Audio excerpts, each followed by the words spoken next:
PPRNradio.net. Commercial free 24/7. Pow, ping, oh, fuck is... Gee, I wish I was big just once. You're a big cops. Really funny. Really funny. What do you mean I'm funny?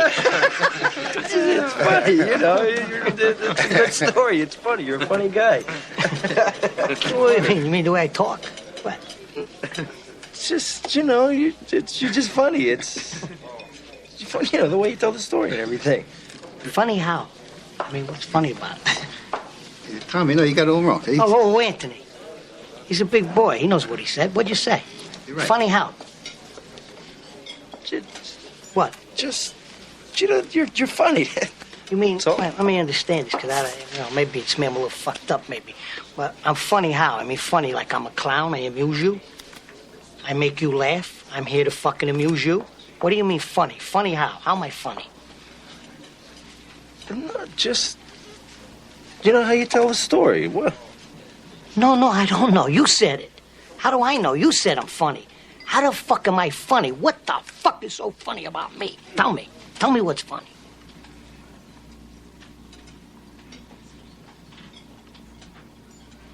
Get the fuck out of here, Tommy. You motherfucker. I almost had him.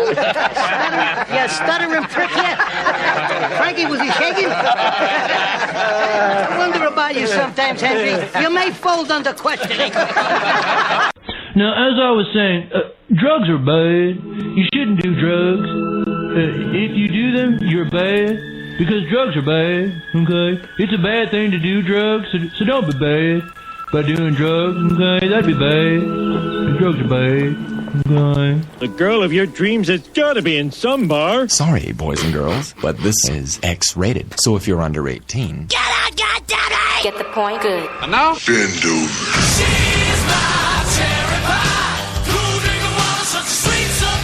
Y'all ready for this? Get it up. Get it up. I can't wait anymore. I like to watch. Whatever you desire. I know you'll like it. Do it. We do it all night long. PPRNradio.net. Featured guest DJs. Music news. The hottest DJs from around the world. Something to wrap your thoughts around. According to drugabuse.com, between 1999 and 2005, a 6-year period, more Americans died from substance abuse-related deaths than the number of Americans who died in World War I and World War II combined. Wow. That's incredible. Just think about that for a second. The Pro-Reform Drug Policy Alliance estimates that when you combine state and local spending on everything from drug-related arrests to prison, the total cost adds up to at least $51 billion per year. Over 4 years, the group says American taxpayers have dished out $1 trillion on the drug war. The sentencingproject.org states that half of the people in federal prisons are serving time for a drug offense. The number of people in state prisons for drug offenses today is 10 times greater than in 1980. The number has skyrocketed from 40,900 in 1980 to 469,545 in 2015. So, this leads us to tonight's topic, alternate methods to incarceration for drug and alcohol-related convictions. My name is Marty the Paisan. I am your host, and this is the Designated Driver, Addiction Recovery Radio program, heard live each and every Monday evening from 8:30 to 9:30 p.m. right here on PPRNradio.net. We have a room full of guests and co-hosts this evening, and I'd like to just go around the room, and let's start with one of our special guests, Stephen Holt, the founder of The Arc. Briefly introduce yourself. Hi, I'm Dr. Steve Holt. I direct the Addiction Recovery Clinic at Yale School of Medicine. and briefly describe what is that. We'll go into it more in the second half, but briefly, what is the ARC? Sure. So I direct, at Yale School of Medicine, I run an addiction recovery clinic that basically is a place where both clinical medicine is, we basically deliver clinical care to a population of patients in the city of New Haven and greater New Haven, while also serving as a place where we educate young physicians about how to treat addiction. And that's either alcohol addiction, opiate use disorder, addiction to cocaine, any other number of substances. So it's a place where we are providing clinical services while also trying to raise a new group of young physicians to be able to handle this epidemic in our country as well. And whoa, nah.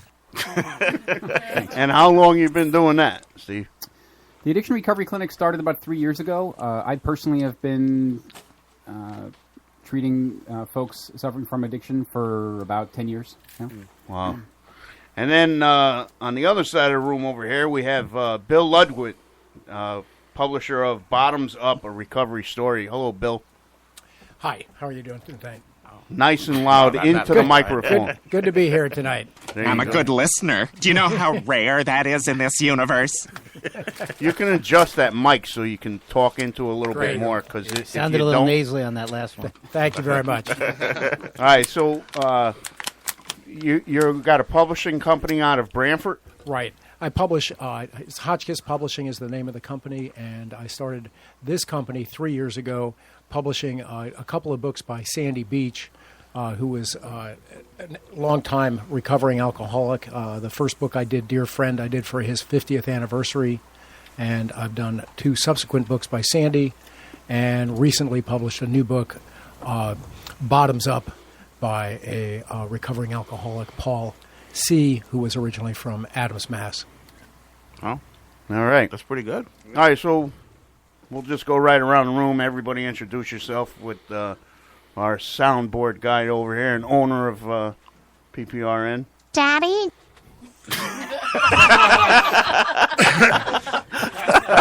How you doing, Pete? Oh, fuck you. This You is know who Peter. I am.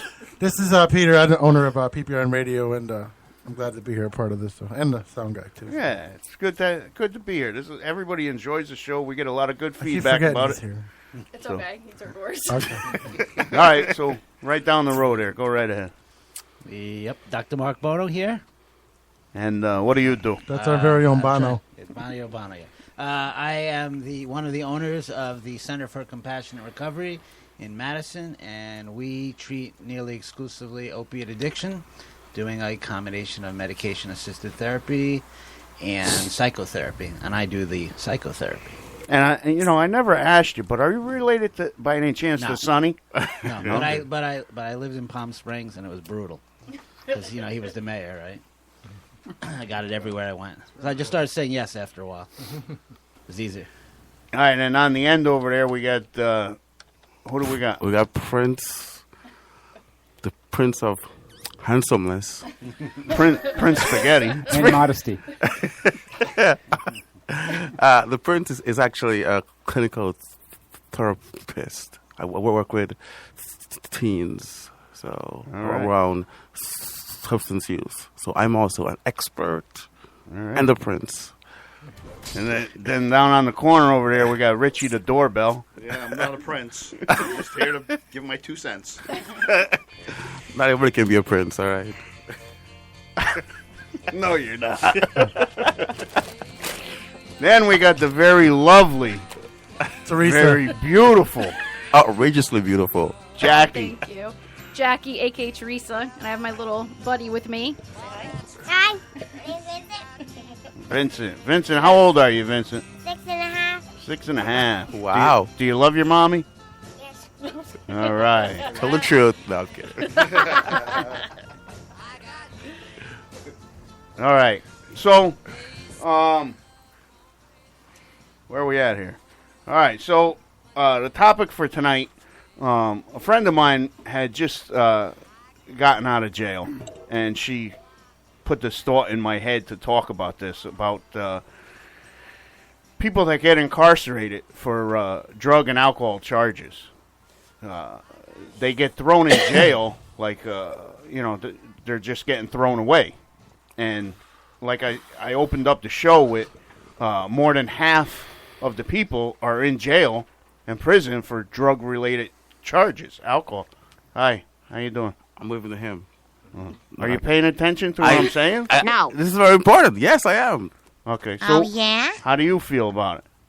What could they do differently? What can the court systems do differently? But real quick, are we talking about possession charges or charges that are related that you did, support your addiction as well? Anything. Okay. If you're there for drug and alcohol charges, that's a big umbrella. I know I did 3 years behind it, and I was never offered treatment. Oh, Not really? once. Oh, you should talk then. Let her talk first. No, I think you should talk. You're the expert. Hey, Marty, I'll say something. Because Okay, I've been please. involved in a couple of programs specifically in this area. And one was a sort of a Can you just... Yeah, a little closer? How's that? Thank you. Because you really can't hear Use the arm. On You the guys arm. got to use the arm. All Use right. the arm. All right. I get That's this not every, using the every arm. week. I think Make it erect. So it's right... I'm not even going to go there. Too many jokes. Okay. Daddy? Okay. Serious for a second now. So, I was in I was a drug and alcohol program director for the Federal Bureau of Prisons. So this was very interesting because we worked with inmates who had already been arrested and were incarcerated. Where was that? I'm just this curious. was in Cumberland, Maryland, in a federal prison in Cumberland, Wow, Maryland. really? Yeah, Wow. this was I worked in the high security prison, and then I became a director of the drug and alcohol program in the minimum security prison up the road. Oh, wow. So in the minimum security prison, we had, just to give you an idea, we had 100 inmates go through the program in the first year. And if they completed the program successfully, they could get a year off their sentence. And the program was intense. It was 4 hours a day, 5 days a week. And the recidivism rate for the general population of inmates being released from the feds during the first year was 66%, which is an alarming, terrible number, right? 66 out of 100 of the inmates that we graduated at the end of the first year statistically should have been rearrested. But they went through this drug and alcohol program. They were selected to be in the program because they had a history of drug and alcohol issues relating to their arrests. And at the end of the first year, we did a study. At the end of the year, after the first group had been released, we did a study to see how many of those 100 inmates were rearrested. Guess how many? Guess how many? You guess. 90. Good guess, but no, it was one. One inmate. How? Wow. Because instead of sitting in jail, waiting to get out and start all over again, they spent 9 months, 5 days a week, for 4 hours a day, doing treatment, doing therapy, talking about father issues, talking about family But why issues. can't that be done before the It incarceration? can. I want to get to that, but I just want to say, even that program was, to me, so impressive in terms of the outcome. What was the name of that program? It didn't really have a name. It's a residential, as if it could be anything else, program inside the Federal Bureau of Prisons, and it's offered throughout the Bureau of Prisons. How was it offered to the inmates? Well, the feds invested in the program. They developed it. They spend the money to hire a program directors. I'm saying, like, when the prisoner was incarcerated, he got offered this program to him? If they qualified for the program, which they had to have a nonviolent drug-related offense, they could qualify to be in the program. And if so, they could get up to a year off their sentence, depending on how much time they had left. That's good. So the inmates were obviously very, very eager to get into it. Of but course. Regardless of their original motivation, which was just to get the time off, by the time the 9 months was over, they had changed so dramatically that, like I said, one inmate had been rearrested. It was an extremely gratifying process to watch. That's really good. What do you think about that, Steve? Oh. Yeah. I mean, it's remarkable that despite a lot of great pilot projects like that, there still is such resistance to adopting that sort of model and that sort of approach to addressing addiction amongst incarcerated folks. I mean, this sort of harkens back to even like the Reagan administration with this huge effort, or huge investment in the war on drugs, where it was all about trying to vilify and to make people who had addictions be the bad guys and not really look at them as people who have a chronic disease. You know, today, addiction is universally agreed upon by addiction experts as a chronic medical condition, like diabetes or high blood pressure or depression. And you would never think about somebody whose blood sugar is out of control, you wouldn't think of throwing them behind bars. But if somebody shows a symptom of their addiction, that is going and shoplifting at a store to support their habit, we throw them in jail. But all they're doing is showing a symptom of a chronic medical disease. But it is so stigmatized that despite amazing evidence that Dr. Bono just presented, there's still this reluctance to treat people who committed drug-related crimes as people who have a chronic medical disease, as opposed to treating them as if they are, convicted felons. We touched on that very briefly, and I think that's going to be another topic in the near future. Is it a disease or is it not a disease? Mm-hmm. And I don't think it is a disease, but a lot of people. Disagree with me, Pete? Peter. We're not going to go there because hey, Marty, let's go there for a second because I want to say don't be starting what you can't finish, bitch.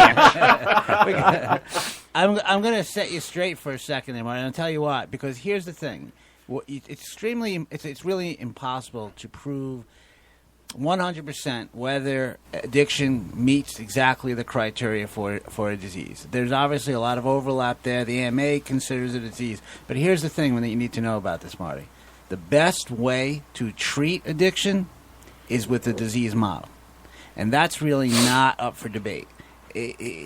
So whether or not you agree that it meets the criteria for a disease, you have to admit that the best way to come at it is to treat it like a disease. Is if it is a disease, especially if you're gonna polarize it as a disease or a moral shortcoming, I know that you don't think that addiction is simply a moral shortcoming, right? Because otherwise Teresa's gonna kick your ass over here. Yes. Look at your heart. Okay, I'm praying to you. Look at your heart. But to say that, I mean, to me, it's that people, if it wasn't a disease, the moment people went to jail and they suffered the consequences of their addiction, they would stop.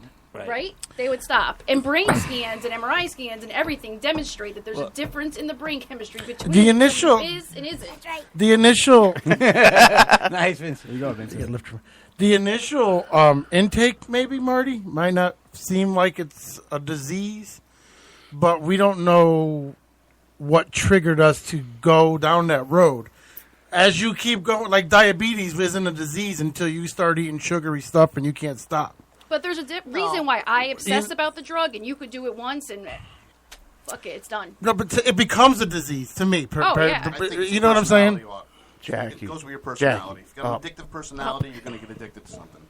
Whether it's not a disease isn't something that you form on yourself that you just all of a sudden, I'm going to do this. I enjoy doing it. Now I enjoy doing it all the time. It's a disease. And I'll go back to the thing with opiates because I always like to focus on opiates. Anybody who uses opiates over time is extremely vulnerable to becoming dependent on opiates, and you don't have to have this mysterious dependent personality. True. And so many people in my practice started because they had an injury, they had an illness, they had prescription medication, and they fell into the physical and psychological addiction of opiates. And I'm here to tell you, there's no such thing as a face of opiate addiction. You look around my office, and there's no such thing. So this idea that there's an addictive personality is horseshit. When it comes to it really is. I don't think so. It is. It is. So no, I'm disagreeing with her. Right. 203-992-7776 if you want to call in and chime in this conversation. My whole take on the whole alcohol and drug use is it lies within. If you want to stop, you're going to stop. You can wake up one day and just say, screw it, I'm done with this, because I'm living proof that somebody did that. But so could people with diabetes. Yes. They decide that I'm going to get healthy and I'm going to do this and I'm going to get my life. I'm going to eat a salad and then everything will be okay. Well, it's the same thing. And also, Marty, remember, you can do that with certain drugs. Right. You could do that with cocaine, perhaps. You could do that with alcohol, perhaps. Right. If you're down the road with opiate, and you think you're just going to stop, well, I haven't met anyone yet who's been able to just simply stop their heroin or oxy dependency on their own. Now, they need the support to do it, but they can stop it, and it goes away. So it's not a disease. I don't know if it goes away. Okay, You're a lucky man. To this day, I'm not I a still lucky think man. about getting high. Listen, I'm not a lucky man. I'm a committed man. Every day I stay committed to myself, to the decisions that I make. That's right. And if I go into the store and I want to pick up, then I'm going to pick up.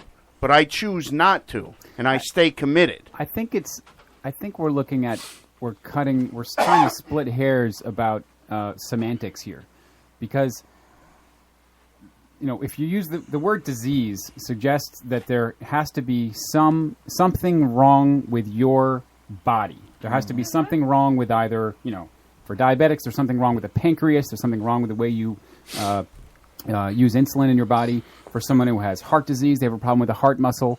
For someone who has multiple sclerosis, there's a problem with the nerve fibers in your brain.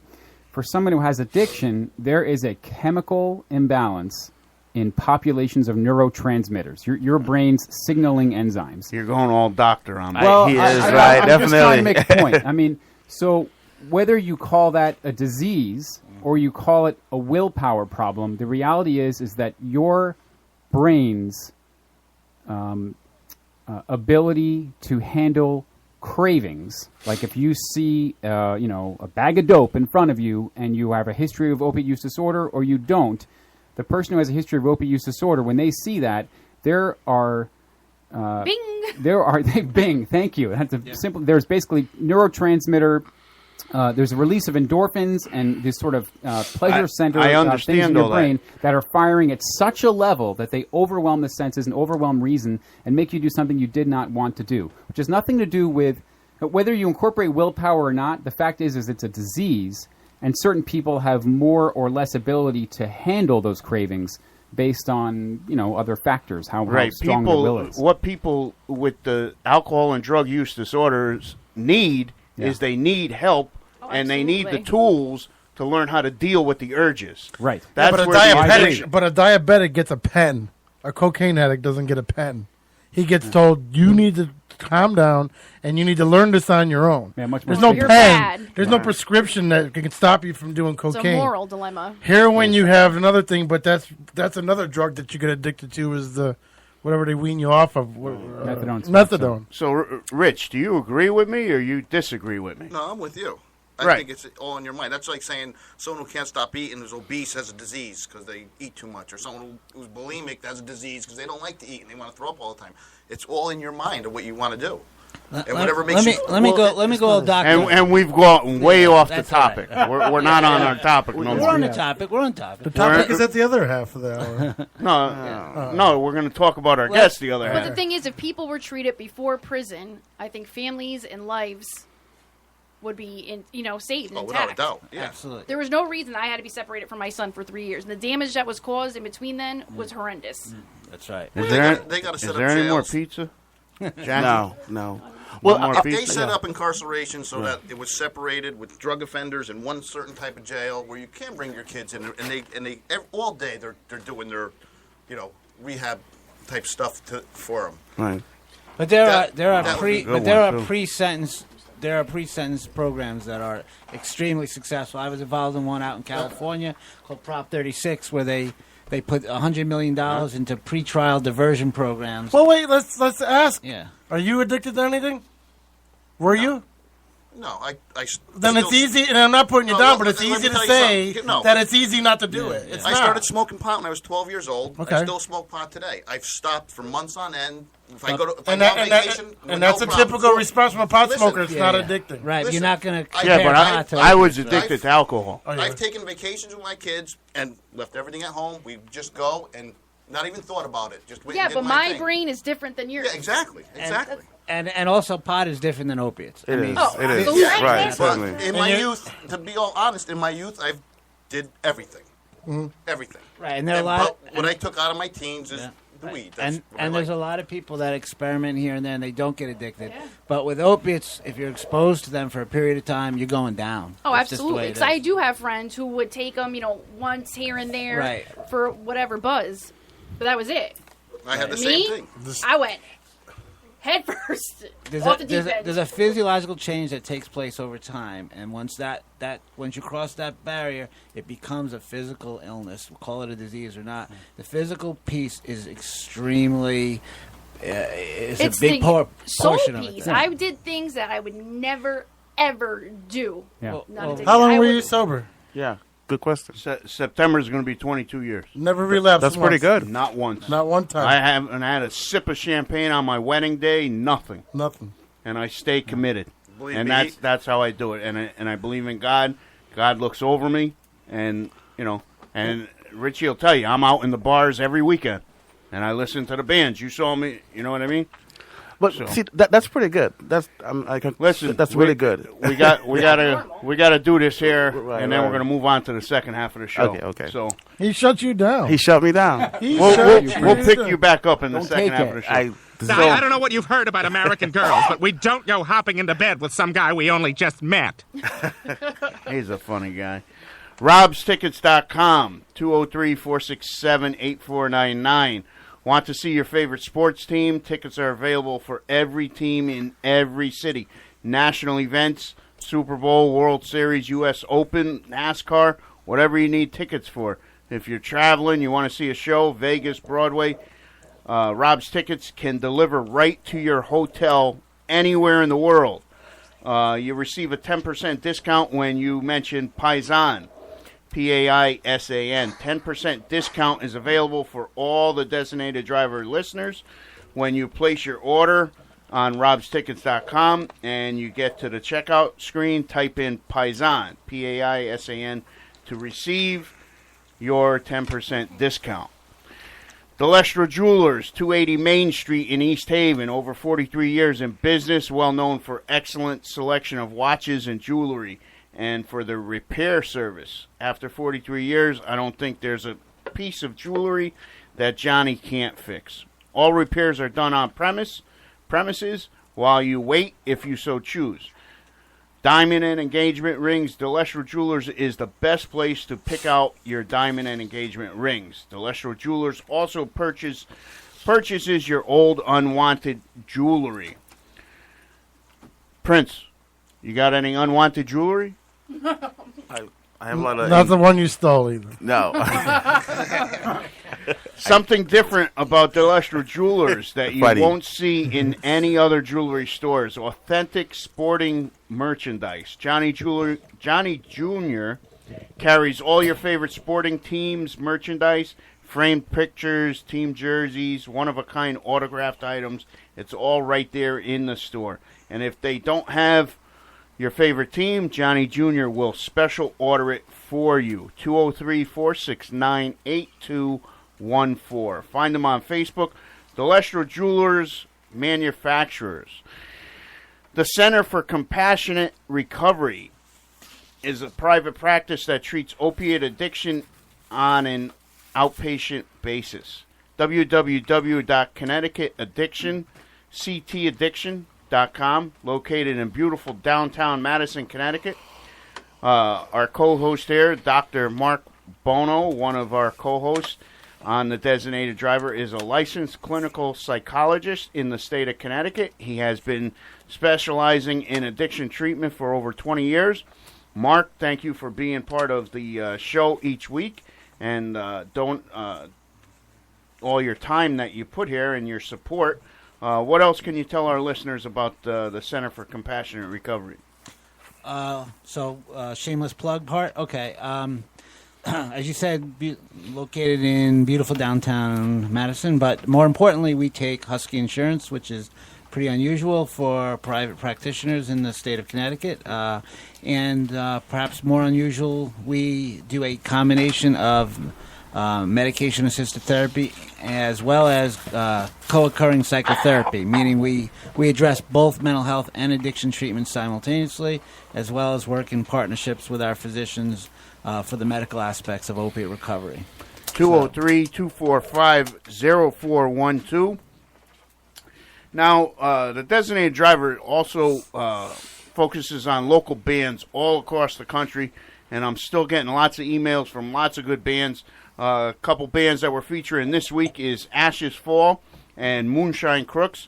So we're going to listen to them right now. Please stop talking. You're listening to VPRNradio.net.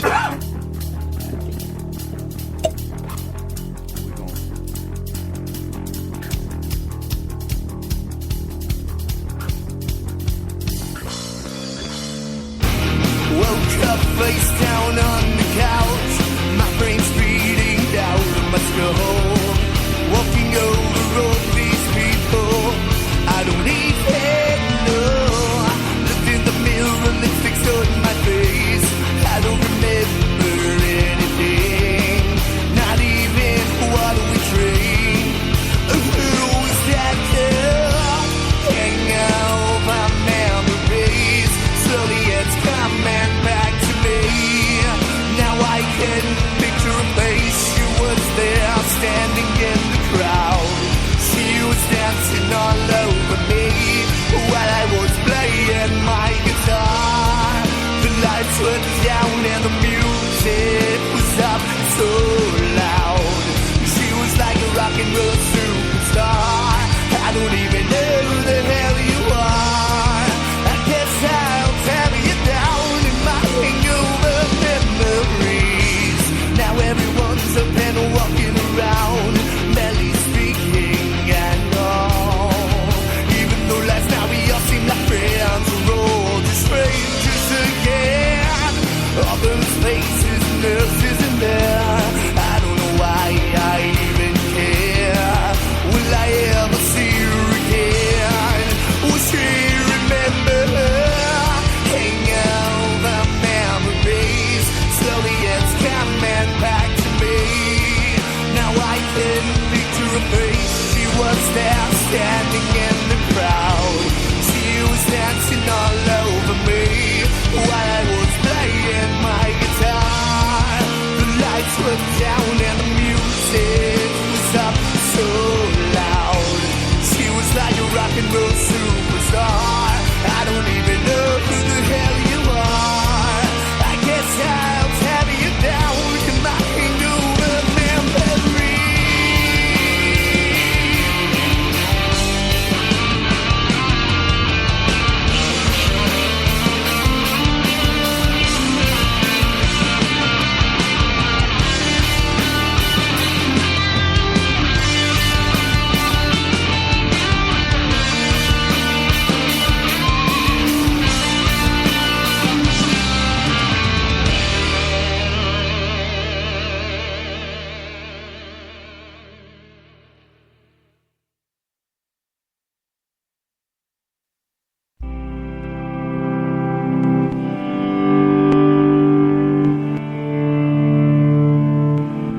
Side to sideways, side to sideways, side down a dot sideways. MSC, Martine Dab 1 in the ZIB. Yeah. No more drama in my life. Around my neck is numbered ice, popping bottles every night. I know you wanna hate. When we fall up in the club, you wanna fight. Straight to VIP, cause y'all so trite. Fools shut down the bar to crooks tonight. I know you wanna I know she feel the stash, checking for the flow. Check out the dubs, the Lamborghini doors. Don't fuck with the thugs, the crooks give her more. She wants to be my Mia Moore, Zsa Zsa Gabor. Trip to South Beach where the champagne pour. VIP on the second floor. Private jet so she can see her life soar. My budget handles one, I can't afford one more. This bitch is crazy, want me to cater to her? Bring her no friends, I'm not trying to hate her. I'm not being rude, I can't say see you later. I'm coming off like Flint, I ain't got no paper. 3-6 Mafia said don't save her. It's the MSC, Martin is who I be. Niggas hate me, bitches can't forget me. The A&Rs hit me, the clubs wanna see me. How much you wanna charge? I buy $250, keep security tight. I'm bringing my crew with me, don't fuck with small towns, only with big cities. Keep the strap on in case niggas get itchy. Diamonds on my neck, giving pounds to Smitty. Stay tuned, the 1 or 2.3 if you wanna hear me. You know what you gotta do, 6 to 10 to Babaloo. My bad, much love to the whole damn crew. I'm from the Florida state, oh I guess you knew. I'm old school, still sipping gin and juice. Let me stop right there and pass a Cali Kush to you. No more drama, Yeah, no more come drama, no more drama in my life. Around my neck is numbered ice, popping bottles every night. I know you wanna hate. When we fall up in the club, you wanna fight. Straight to VIP, cause y'all so trifle. Shut down the bar to crooks tonight. I know you wanna hate. Realize that I'm jaded now. Well, I got no trust, it all faded out. Well, I got no game, but I made it out. Now you want one thing, but you ain't allowed. But you ain't allowed. It's crazy how you want one thing and you want it now. You need one thing when you own the cow, and then you act on it and they call the foul. Cause I'm always grinding, wanting diamonds. MTV, that shit reminds us. Flossing videos that blinds us. All that shit that haunts our minds is the next man gotta do it better. Rap game graduate, get a varsity letter. White boy right here, want a piece of the cheddar. Big rims, dark shades with a cashmere sweater. Give a fuck less if I drive a Jetta. If it's success, then I'm feeling better. Understand where I'm at and understand who I'm with. Peep the name trick, it's moonshine shit. No more drama in my life. Around my neck is numbered ice, popping bottles every night. I know you wanna hate. When we fall up in the club, you wanna fight. Straight to VIP, cause y'all so trifle. Shut down the bar to crooks tonight. I know you wanna hate. You can lean with us, rock with us, bitches like to drop with us. Play with they pussies, they be getting hot with us. Niggas get mad, they wanna take shots at us, but they fall back, cause we flood the whole block with us. It's 2000 Blitz, Blitz replaced 6. Cause 10 years later, you still be playing this shit. Me falling off, not without 10 hits. Music's my drug, and rap is my hit. I fiend for this shit, I injected in my brain. Then I sell it to you so you won't forget my name. I see you in the club, just a bouncing to my game. A few years back, you said the MSC was lame. Now I'm pulling up, built out, cotton candy range. Chain hanging down to my dick, god dang. How much did he spend? He spent a lot of change. Roll up in the hood, this nigga still at the same. Killers throwing up M's like I'm in some kind of gang. Upside down W, not a West Coast thing. I respect both sides, that's my family, man. MSC, sniper click. That's why I walked away, stepped out from the cloud into a sunny day. That's right, no time to fight. I put the pen to the pad with the crack Bud Light, no Hennessy, but I roll the blunt. Dark glass VIP while I stand and stun. While I grin and point. While you grin and point, man, I'm watching all these crooks straight fill the joint. Yo, I need another bottle, pass it from who? Gin, no ice, a lot of olive juice. Yo, I lean back, let that shit go to my head. This red bone saying how much she love dreads. Uh-oh, time for this nigga to go to bed. This nigga right here about to get some head. Yo, valet, cotton candy range kinda red. No more drama, no more drama, no more drama in my life. Around my neck is numbered ice, popping bottles every night. I know you wanna hate. When we fall up in the club, you wanna fight. Straight to VIP, cause y'all so trifle. Shut down the bar to crooks tonight. I know you wanna hate. So just walk away, just walk away, yeah. I know you wanna hate. Just walk away, just walk away, yeah. I know you wanna hate. You're listening to PRNradio.net with another long stretch of continuous music. Hey, have you tried that new place, Beats? Beats? No, it's a pizza. Beats? It's a pizza. They let you build your own. They even cook it in a coal-fired brick oven in under 3 minutes. Do they have anything else? Of course. They have calzones, grinders, wings, soups, and salads. They let you completely design your own meal. With 30 different toppings to choose from. I'm sure you will find something. Check out their app in the iTunes or Android Marketplace. Or just head down to a Beats yourself at 182 Temple Street. I promise you won't be disappointed. Well, looks like we're heading to a Beats. It's a pizza! Beats. Tuesdays are Elm City Idol karaoke night, 8 p.m. to close. Wednesdays is ladies' night, 7 to 10 p.m. All pizza is half off for the ladies. Which day? Wednesdays. Okay. There he goes. Okay. There you go. Not white blonde ones either, man. The Prince is on the prowl. And Fridays are $5 pizza night when you mention Marty the Paisan. That's dine-in only. Mention Marty the Paisan to the waitress or your cashier and receive a $5 pizza. Tonight, Beats was very generous and delivered some pizza and some chicken wings. That is sweet. What did you guys think? Excellent. Listen, that's the best pizza I've ever had. Great wings, too. All right, yes. So you got your 20 then, right? Yes. Yeah. Amazing. Listen, Wow. this kid is the pickiest eater ever, and he loved it. You got it into the microphone. adorable.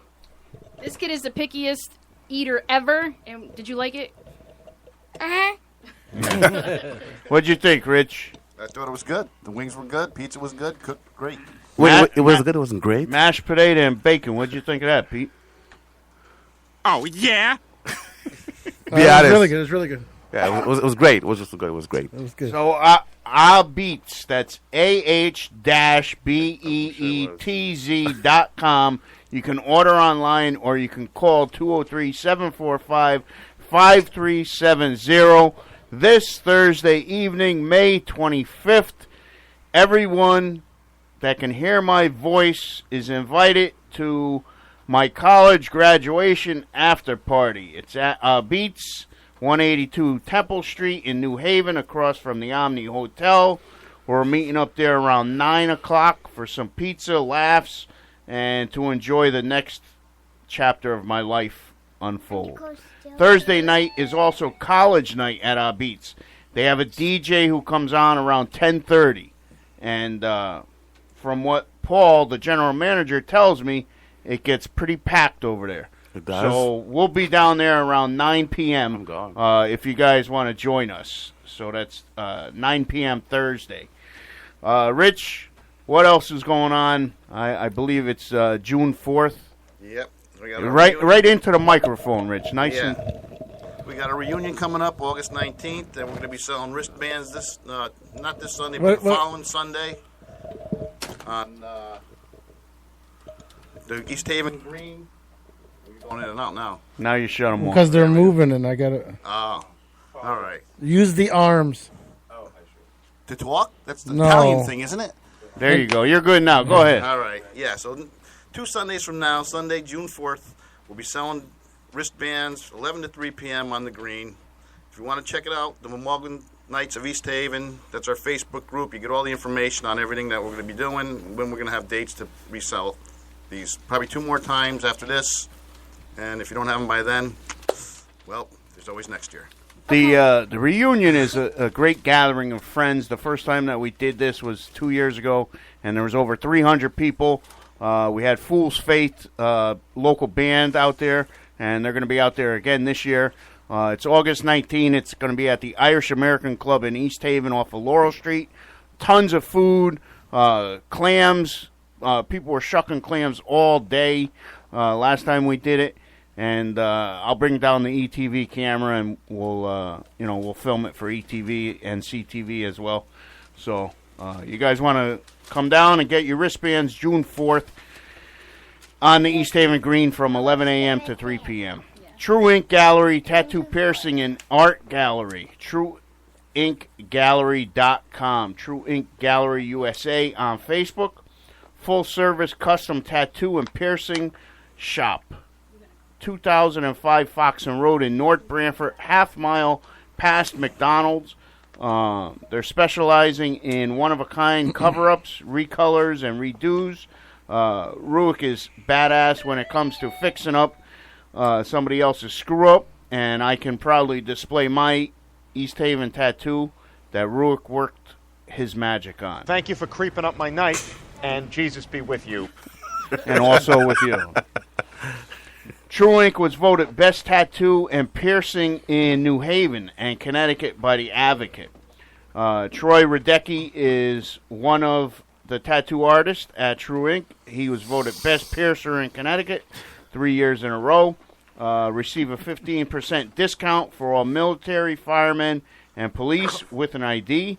And also for all the designated driver listeners, you guys receive 10% off when you mention the Designated Driver radio show. True Ink Gallery, 203-208-3176, trueinkgallery.com. So if you want a tattoo fixed up, if you want a tattoo, you want a piercing, go see True Ink. So why don't we start with the Ark? What would you like to know, Marty? What, again, your name for our listeners, and if somebody wants to find out about the ARC, do you have a website? Do you have a Facebook page for this? And, Sure. let's so start with again, that. my name is Dr. Steve Holt. I'm an addiction medicine specialist and a clinician educator. That means I teach other young physicians at Yale in the Department of Internal Medicine. So you're teaching doctors to become doctors. That's right, and in particular, Wow. Teaching. You don't look like that guy. You're like Dr. House, or who are we talking about here?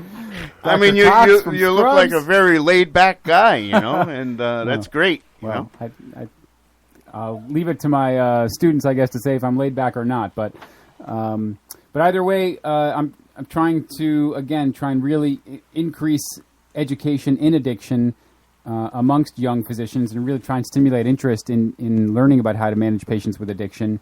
I think if you become a physician, you are going to be exposed to addiction. It's all around us in so many of the things we do, whether you're a surgeon, an anesthesiologist, a dentist, primary care doctor, anything. And so understanding how to help folks with addiction is something that really has only gotten as much credibility, I would say, over the past 10 years. And what made you decide to take this path?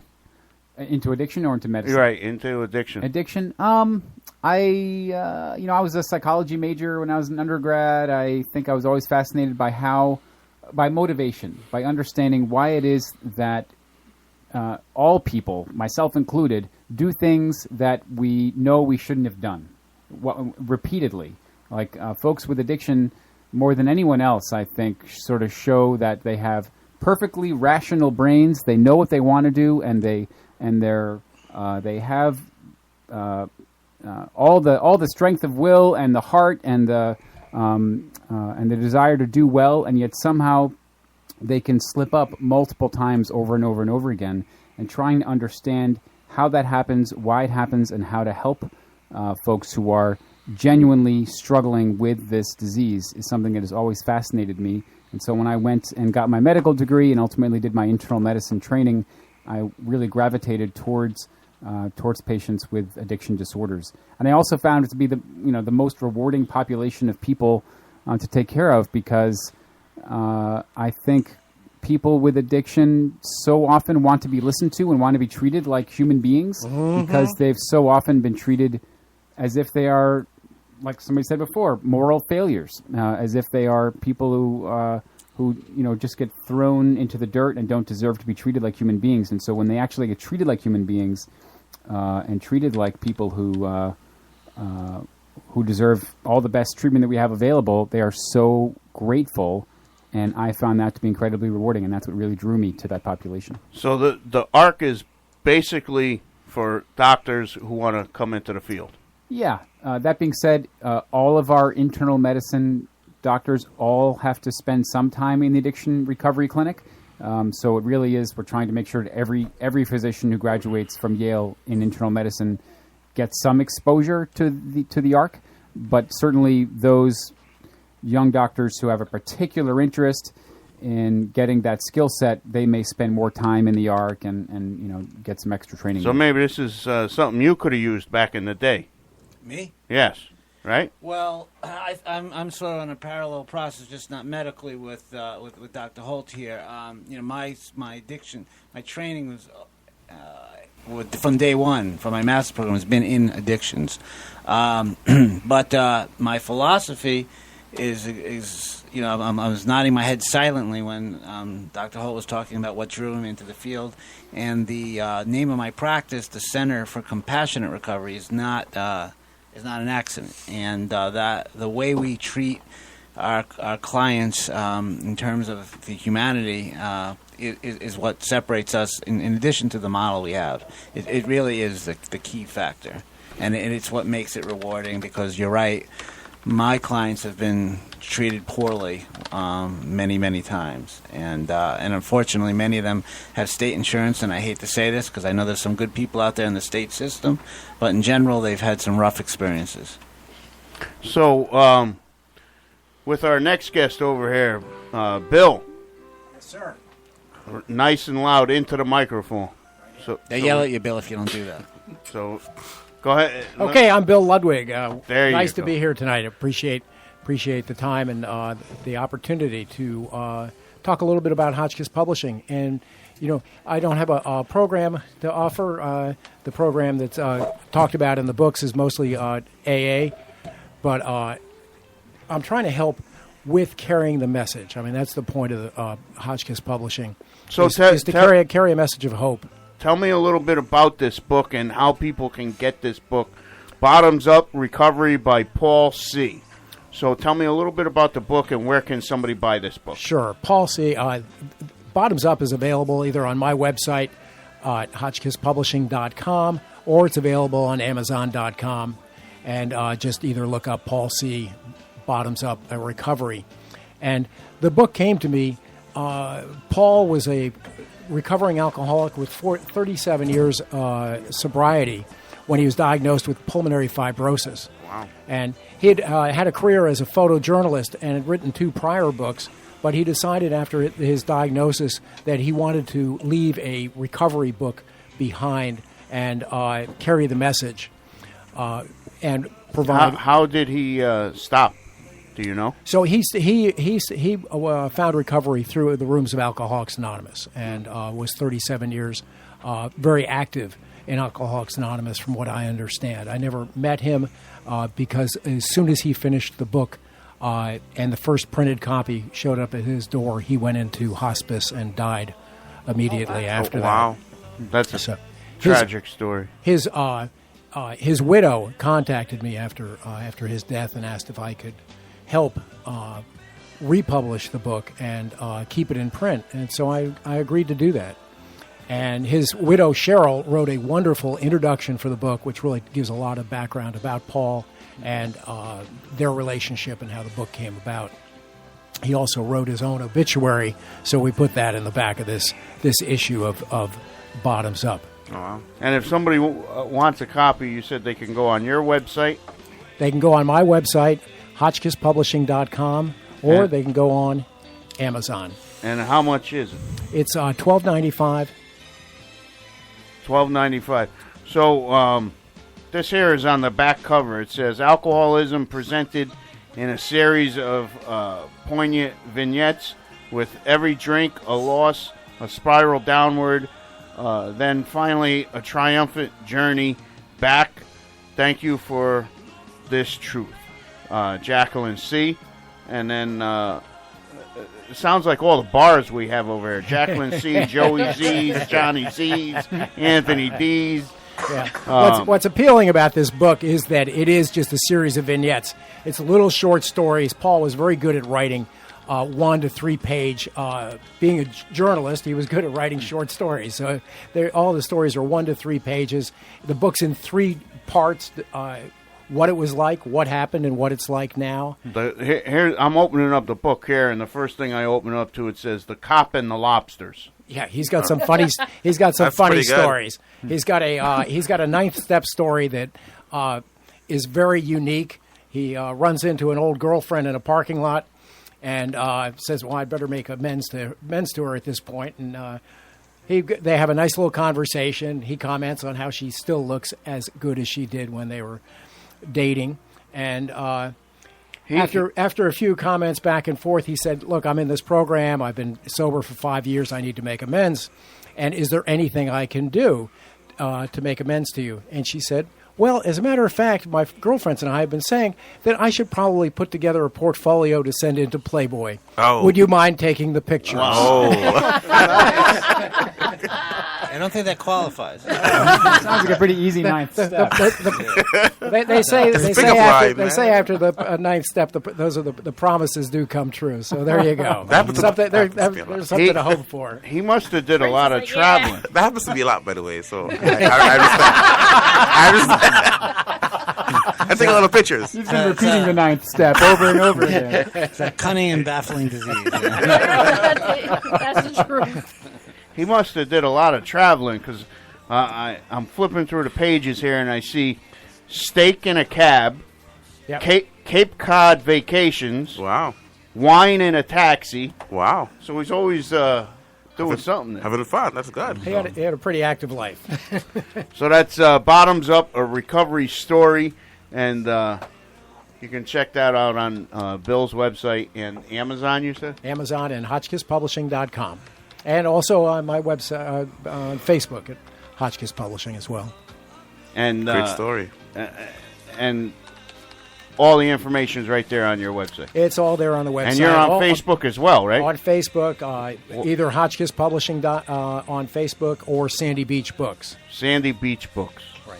How did you come up with that name, Sandy Beach? Sandy Beach was actually my cousin. His real name was Richard, but he went into the Marines and as a Marine pilot. You get a handle, and with a last name like Beach, it was hard to avoid Sandy. All right, so while AA and NA may remain a solid option for a lot of people, you may not be familiar with some alternative programs that can help to regain a rewarding and fulfilling life. There's a bunch of them out there. LifeRing.org, WomenForSobriety.org, SOSSobriety.org, Moderation.org, and of course, SmartRecovery.org. Smart Recovery sponsors face-to-face meetings worldwide and has daily online meetings. SmartRecovery.org also has a 24/7 chat room and message board. So, we got a couple minutes left in the show. 203-992-7776. I don't think anybody will ever call in, but we would love to have you call in, give your opinion about the topic, one of the shows that we're doing here. Really quickly, anybody have an idea for alternatives to incarcerating somebody that's been convicted of a drug or alcohol charge? Quality treatment. Exactly. Right. First, we have to start with quality treatment before we can offer alternatives. That program that you were talking about in the beginning of the show, it's amazing. How can we bring that back? How can we bring that to Connecticut? The first program I talked about was a statewide proposition in the state of California. But that was a post-incarceration program. We're talking about pre-incarceration. Right. So there was a pre-incarceration proposition, Prop 36, in California, and that was extremely successful. Yet again, as Dr. Holt said, after this wonderful investment in this pilot project that demonstrated people didn't need to be incarcerated, that the public was better served, they were better served by going through this process. It went away. Drug courts. Now that's the ticket, is to bring more drug courts. I don't know if Connecticut has drug courts. Yes, Connecticut does have drug courts, but you're sending people to crack No. pot fucking programs. Because you said, first of all, you have to have quality programs to send them to. Yeah, you're sending people to crossroads. I mean, come on. The concept of drug courts. Hey, Jackie. Well, she's been through it. That's what. Right.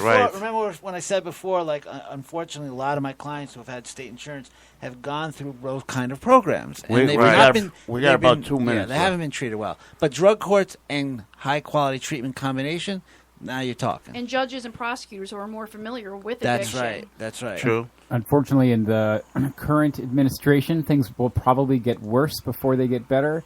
Like the health secretary last Thursday, Tom Price, said that we need to focus more on faith-based cures, and we need to stay clear of replacing one addiction with another, he was talking about methadone and Suboxone. So it's completely antithetical to decades of scientific research about what the way to treat addiction is. What I think is, and Jeff Sessions said anyone who smokes marijuana is a bad person.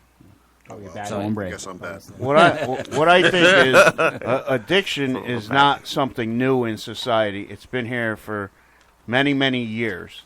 And if the higher ups wanted a cure for this, there would be one. So my thought is, it's all about the money. It's all about the money, and throwing the people away. That's not going to give them the help they need. So they're going to come back out, and they're going to keep. It's a vicious circle. Yeah, well, you're taking drug dealers and you put them with rapists and murderers and everybody else. They're not going to get the help they need there.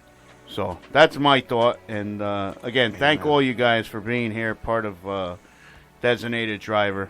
So we are at that point in the show where we're going to do a little sailing, and we're going to give you the positive thought for the day from Warren Buffett. It takes 20 years to build a reputation and just 5 minutes to ruin it.